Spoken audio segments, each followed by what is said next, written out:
And thirdly, there have been a lot of racist comments coming from United States against Indians, Indian Americans. Now, this goes against the basic premise of India-US relationship. So what's your take on that? Yeah, what's your third question? On a lot of comments, racist comments coming from US.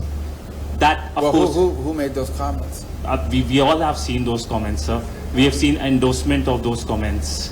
Which ones? So it's well known, sir. I don't know how to address that, but I'll take that very seriously about the comments. Look, I'm sure that there are people that have made comments online and other places, because every country in the world has stupid people.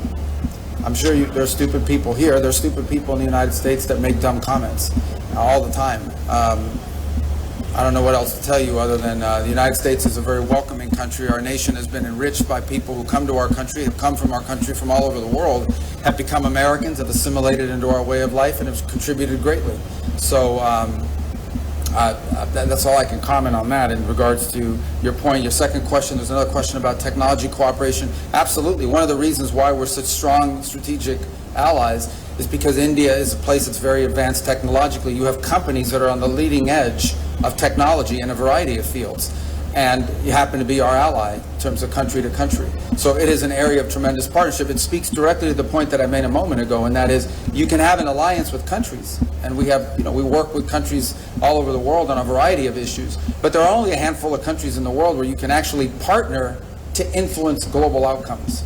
And so India is one of those countries, which is the reason why our strategic alliance is so critical. It's a strategic alliance between two highly capable partners who have industries within our country, private industries within our countries that are on the leading edge of some of the top technologies of the 21st century. So it makes all the sense in the world. Two democracies with a lot of pre-existing links with companies that are on the leading edge of cutting-edge 21st century technologies, partnering together to make sure that those technologies are not just developing and continuing to lead the world in innovation, but are doing so in a way that furthers our national interest. So that is on that point.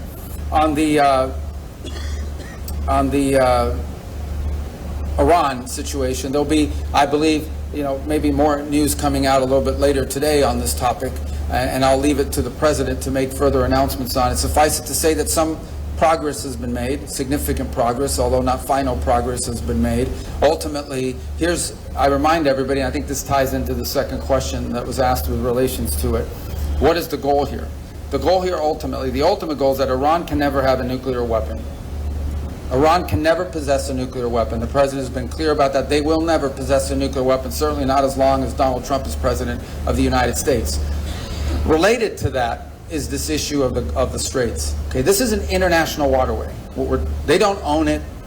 It's an international waterway, and what they are doing now is basically they are threatening to destroy commercial vessels using an international waterway. That is illegal under any concept of international law that governs us, but it's also if we allowed that to become normal, we would be normalizing an unacceptable status quo and setting a dangerous precedent that could be replicated here in this region and in multiple places around the world. If you like this video, then like, share and subscribe to Mirror Now.